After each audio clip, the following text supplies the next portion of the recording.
বেদনা ভারাক্রান্ত মনে আজকে আমরা বিজয় দিবস পালন করতে যাচ্ছি। আমরা দেখি বাংলাদেশে অনির্বাচিত ডক্টর ইউনূস শত শত ছাত্রকে হত্যা করে বিভিন্ন নাম দিয়ে কোটা আন্দোলন নামে হত্যা দেশে আজকে এই ক্ষমতা দখল করে আছে।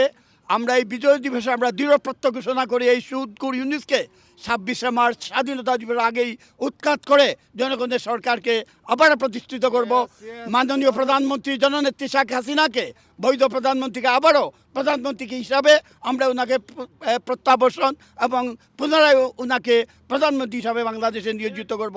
অসংখ্য ধন্যবাদ। জয় বাংলা, জয় বঙ্গবন্ধু, জয় শেখ হাসিনা। আসলে দুঃখিত, আমাদের দুঃখিত কারণ আমাদের প্রেসিডেন্ট অসুস্থ, আপনারা জানেন, সেক্রেটারিও অসুস্থ, যার জন্য অনেকে আসতে পারেন নাই।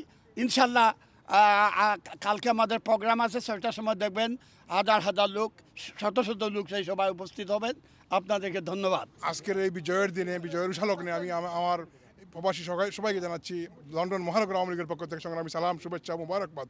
আজকের এই আলতাফ আলী পার্কে দাঁড়িয়ে আমি বলতে চাই, আমরা যারা এই বৈষম্য বিরোধী যে সমস্ত ছাত্ররা আমাদের জননেত্রী শেখ হাসিনাকে চাপের মুখে দেশের বাইরে বিতাড়িত করেছে, আমরা ইনশাআল্লাহ সগৌরবে সশরীরে আবার আমাদের জননেত্রী শেখ হাসিনাকে দেশের মাটিতে ফিরিয়ে এনে আমাদের জাতি এই 18 কোটি মানুষের ভোটের বা বাতের অধিকার নিশ্চিত করবো ইনশাআল্লাহ। জয় বাংলা, জয় বঙ্গবন্ধু। জাতির শ্রেষ্ঠ সন্তানকে শ্রদ্ধা জানাতে আমরা যুক্তরাজ্য যুবলীগের পক্ষ থেকে আজকে 12টা পরে আমরা কেন্দ্রীয় শহীদ মিনার আলতাফ আলী পার্কে শ্রদ্ধাঞ্জলি জানাতে এসেছি।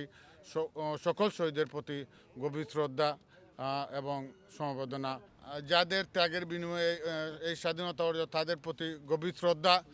আমরা আজকে এই শহীদ মিনার থেকে বলতে চাই, আমাদের বৈধ প্রধানমন্ত্রীকে সন্ত্রাসীদের মাধ্যমে, সুদখোরের মাধ্যমে যেভাবে উৎখাত করা হয়েছিল, আমরা এই ব্রিটেনের মাটি থেকে ইতিমধ্যে আপনারা দেখেছেন তাদের নরক লড়ে গেছে। আমরা এই লন্ডন থেকে বিভিন্ন দেশে আমরা জানি বাংলাদেশে যে নৈরাজ্য সৃষ্টি হয়েছে, যে সন্ত্রাসী সৃষ্টি, যে অন্যায় অবিচার সৃষ্টি হয়েছে, তার জন্য আমরা এই ব্রিটেনের মাটি থেকে এই সুদখোর ইউনূস সরকারকে বিতাড়িত করা না পর্যন্ত আমরা ঘরে ফিরব না। আজকে এই মহান বিজয় দিবসে আমরা এই লন্ডনের মালিতা আলতাফ আলী পার্কে আমরা শহীদদের প্রতি শ্রদ্ধা জানাতে এখানে উপস্থিত হয়েছি। 30 লক্ষ শহীদ, 2 লক্ষ মা বোনের ইজ্জতের বিনিময়ে আমাদের আজকের এই স্বাধীনতা, এই বিজয় দিবসে দাঁড়িয়ে আমরা মাননীয় প্রধানমন্ত্রী শেখ হাসিনাকে আবারও বাংলার মাটিতে ফিরিয়ে আনবো, এই প্রত্যয় জানিয়ে আমি আর বক্তব্য শেষ করছি। যুক্তরাজ্য যুবলীগের পক্ষ থেকে আমি সবাইকে অভিনন্দন জানিয়েছি।